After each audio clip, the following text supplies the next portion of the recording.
ఓం విఘ్నేశ్వరాయ నమః. ఓం శ్రీ గురుభ్యో నమః. ఓం దుర్గాయ నమః. ప్రేక్షక మహాశైలందరికీ నమస్కారం. కుంభరాశికి చెందిన జాతకులకి జూన్ నెల 2వ తేదీన గోచార ఫలితాలు ఎలా ఉంటాయనే విషయాన్ని మనం తెలుసుకునే ప్రయత్నం చేద్దాం.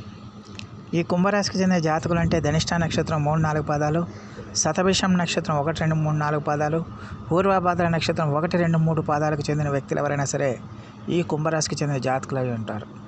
మరి ఈ కుంభరాశికి చెందిన జాతకులకి జూన్ 2వ తేదీన గోచార ఫలితాలను కనుక చూసుకుంటే ద్వితీయ స్థానంలో సంచారం చేస్తున్న చంద్రుడి యొక్క ప్రభావం వల్ల ఈ రాశికి చెందిన జాతకులు ఈ రోజంతా కూడా కొంచెం జాగ్రత్తగా ఉండాల్సిన అవసరం ఎంతైనా ఉంటుంది. ముఖ్యంగా మీ బంధువులతో కానీ, స్నేహితులతో కానీ, ఇతర వ్యక్తులతో కానీ మీరు చాలా జాగ్రత్తగా ఉండాలి. ఎందుకంటే మీరు పరిపూర్ణంగా వాళ్ళని నమ్మి ఏదైనా ఒక పని అప్పగించినా, వాళ్ళ మీద నమ్మకం ఉంచినా మీ నమ్మకం వమ్ము అయ్యే అవకాశాలు ఎక్కువగా కనిపిస్తున్నాయి.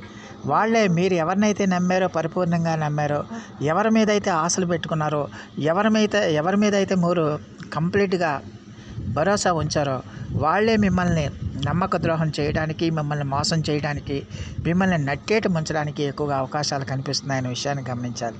అలాగే ఈ రాశికి చెందిన జాతకులకి ఈ రోజున ఆదాయం అంతంత మాత్రంగానే ఉంటుంది, ఖర్చులు మాత్రం విపరీతంగా పెరిగిపోతాయనే విషయాన్ని గమనించాల్సిన అవసరం ఉంటుంది. ముఖ్యంగా మీరు గతంలో ఏదైనా రుణాలు చేస్తుంటే ఆ రుణాల భారం మీకు బాగా పెరుగుతుంది. ఆ రుణాలు ఇచ్చిన వాళ్ళు మీ మీద బాగా ఒత్తిడి తీసుకొచ్చే అవకాశాలు కూడా లేకపోలేదన్న విషయాన్ని ఈ కుంభరాశికి చెందిన జాతకులు తెలుసుకోవాల్సిన అవసరం ఎంతైనా ఉంటుంది. అలాగే ఈ రాశికి చెందిన జాతకులకి ఖచ్చితంగా కూడా మీరు ఈ రోజంతా కూడా మీకు ఇష్టం లేని కార్యక్రమాలు ఎక్కువగా పూర్తి చేయడానికి, ఇష్టం లేని పనులు చేయడానికి ఎక్కువగా అవకాశాలు కనిపిస్తున్నాయి. ఇష్టం లేని పనులు అంటే మీకు ఇష్టం లేని పనుల మీద మీరు యాదృచ్ఛికంగా ఆ పనులు చేయటం, చేయాల్సిన పనినే చేస్తున్న పనినే 1కి 10 సార్లు చేయటం లాంటివి జరగడానికి అవకాశం ఉంటుంది. దానివల్ల మీకు ప్రతిఫలం రాకపోగా మీరు ఎక్కువగా ప్రయాసపడడానికి, లేకపోతే ఇబ్బందులు పడడానికి, మానసికంగా ఆందోళన చెందడానికి ఎక్కువగా అవకాశాలు ఉంటాయి. అలాగే ఎట్టి పరిస్థితుల్లో కూడా మీకు సాధ్యమైనంత వరకు ఎంత శ్రమ పడినా, ఎంత వర్క్ చేసినా కూడా మీకు సరైన ఫలితం రావట్లేదని, సరైన ఆదాయం రావట్లేదన్న ఒక రకమైన మానసికమైన ఆందోళన మిమ్మల్ని వేధిస్తుంది.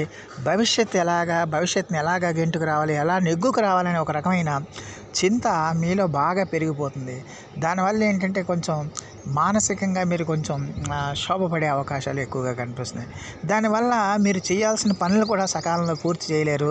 చేయాల్సిన సామర్థ్యం ఉన్నప్పటికీ కూడా చేయదగిన సామర్థ్యం ఉన్నప్పటికీ కూడా ఆ పనులు పూర్తి చేయలేకపోవడం వల్ల ఖచ్చితంగా కూడా మీకు సోమరితనం ఆవరిస్తుంది. చేయదగిన పనులు కూడా మీరు చేయలేకపోవటం వల్ల, సోమరితనంతో చేయలేకపోవటం వల్ల, లేకపోతే లేజినెస్ ఆవరించడం వల్ల మీకు ఖచ్చితంగా కూడా ఆ పనులన్నీ ఆగిపోవటానికి, ఆ పనులన్నీ కూడా సకాలంలో పూర్తి కాకపోవడానికి ఎక్కువగా అవకాశాలు కనిపిస్తున్నాయి. దానివల్ల మీరు మరింత మానసికంగా ఆందోళనకు గురయ్యే అవకాశాలు ఎక్కువగా కనిపిస్తున్నాయనే విషయాన్ని ఈ కుంభరాశికి చెందిన జాతకులు తెలుసుకోవాల్సిన అవసరం ఎంతైనా ఉంటుంది. అలాగే ఈ రాశికి చెందిన జాతకులకి ఆరోగ్య విషయంలో కూడా ఈ రాశికి చెందిన జాతకులు జాగ్రత్తగా ఉండాల్సిన అవసరం ఉంటుంది. ఆరోగ్యాన్ని మీరు ఎట్టి పరిస్థితుల్లో నిర్లక్ష్యం చేయకూడదు. ఆరోగ్యపరంగా కూడా ఈ రోజున మీకు ధనం వ్యయం అయ్యే అవకాశాలు ఉంటాయి. అలాగే కంటికి సంబంధించిన సమస్యలు కూడా మిమ్మల్ని వెంటాడి వేధించడానికి ఎక్కువగా అవకాశాలు ఉంటాయనే విషయాన్ని ఈ కుంభరాశికి చెందిన జాతకులు తెలుసుకోవాల్సిన అవసరం ఎంతైనా ఉంటుంది. అలాగే విద్యార్థులు కూడా ఈ రోజున బాగా కష్టపడి చదువుకోవాల్సిన అవసరం ఉంటుంది. పూర్తిగా మీరు చదువు మీద దృష్టి పెట్టాలి, చదువు మీద ఏకాగ్రత పెట్టాలి. ఎట్టి పరిస్థితుల్లో కూడా మీరు మీ యొక్క దృష్టిని చదువు మీదే పెట్టాలి. ఇతర వ్యాపకాల మీద పెట్టకుండా ఉంటేనే మాత్రమే మీకు విద్యలో సరైన ఫలితాలు వస్తాయనే విషయాన్ని గమనించాల్సిన అవసరం ఉంటుంది. మొత్తం మీద చూస్తే ఈ కుంభరాశికి చెందిన జాతకులకి ఈ రోజంతా కూడా కొంచెం అననుకూలమైన పరిస్థితులు ఎక్కువగా సూచిస్తున్నాయి. అందువల్ల మీరు కొంచెం ఏ విషయం తీసుకున్నా, ఏ నిర్ణయం తీసుకున్నా, ఏ పని చేసినా కూడా మీరు కొంచెం ఆచితూచి వ్యవహరించాలి. చాలా జాగ్రత్తగా ఉండాలి. ఎవరు మంచివాళ్ళు, ఎవరు చెడ్డవాళ్ళు తెలుసుకుని ముందుకెళ్ళాలి. పూర్తిగా మీ యొక్క పనులన్నింటినీ కూడా ఇతరుల మీద అప్పగించి మీరు పనులు చేయకూడదు. ఖచ్చితంగా కూడా జాగ్రత్త ఉండాల్సిన అవసరం ఎంతైనా ఉంటుందన్న విషయాన్ని గమనించాలి.